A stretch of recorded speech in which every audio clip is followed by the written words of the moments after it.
തൊഴിൽ മേഖലയെ പ്രോത്സാഹിപ്പിക്കാൻ 3 പദ്ധതികളാണ് ബജറ്റിൽ പ്രഖ്യാപിച്ചത്. പുതുതായി ജോലിയിൽ പ്രവേശിക്കുന്നവർക്ക് 1 മാസത്തെ ശമ്പളം കേന്ദ്രം നൽകുന്നതാണ് ഒരു പദ്ധതി. ഉൽപാദന മേഖലയിൽ അധിക തൊഴിലവസരങ്ങൾ സൃഷ്ടിക്കുന്നതാണ് രണ്ടാമത്തെ പദ്ധതിയെങ്കിൽ തൊഴിലുടമയിൽ കേന്ദ്രീകരിച്ചതാണ് മൂന്നാമത്തേത്. Scheme A, First Timers. This scheme will provide 1 month wage to all persons newly entering the workforce in all formal sectors. ആദ്യമായി ജോലിയിൽ പ്രവേശിക്കുന്നവർക്ക് 1 മാസത്തെ ശമ്പളം കേന്ദ്രം നൽകും.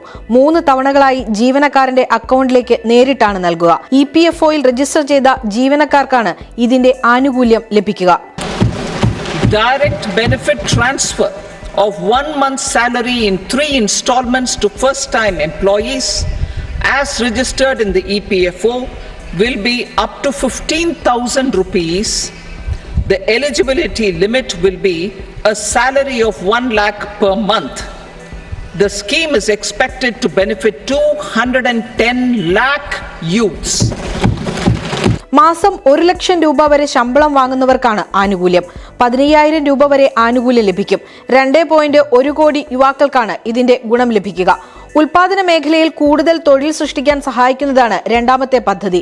ഉൽപാദന മേഖലയിൽ അധിക തൊഴിലവസരങ്ങൾ സൃഷ്ടിക്കുന്നത് പ്രോത്സാഹിപ്പിക്കുന്നതിന് വേണ്ടിയാണ് പദ്ധതി. ആദ്യമായി ജോലിയിൽ ചേരുന്നവരെ ഉദ്ദേശിച്ച് തന്നെയാണ് ഈ ഇൻസെന്റീവ് പദ്ധതിയും. ജോലിയിൽ പ്രവേശിക്കുന്ന 30 ലക്ഷം യുവാക്കൾക്കാണ് ഇതിന്റെ പ്രയോജനം ലഭിക്കുക. ജോലിയിൽ പ്രവേശിച്ച് ആദ്യ 4 വർഷം EPFO വിഹിതം കൃത്യമായി അടച്ചാൽ മാത്രമേ ഇൻസെന്റീവ് ലഭിക്കൂ. ജീവനക്കാർക്കും തൊഴിലുടമയ്ക്കും നേരിട്ട് നിശ്ചിത കണക്കിൽ ഇൻസെന്റീവ് നൽകുന്നതാണ് പദ്ധതി.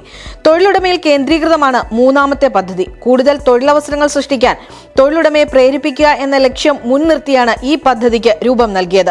പ്രതിമാസം 1 ലക്ഷം രൂപ വരെ ശമ്പളം നൽകുന്ന അധിക ജോലികൾ സൃഷ്ടിച്ചാൽ തൊഴിലുടമയ്ക്ക് ആനുകൂല്യം ലഭിക്കുന്ന തരത്തിലാണ് പദ്ധതി. പുതുതായി ജോലിയിൽ കയറിയ ഓരോ ജീവനക്കാരന്റെയും EPFO വിഹിതത്തിന്റെ അടിസ്ഥാനത്തിൽ സർക്കാർ 2 വർഷത്തേക്ക് തൊഴിലുടമകൾക്ക് പ്രതിമാസം 3,000 രൂപ വരെ തിരികെ നൽകും.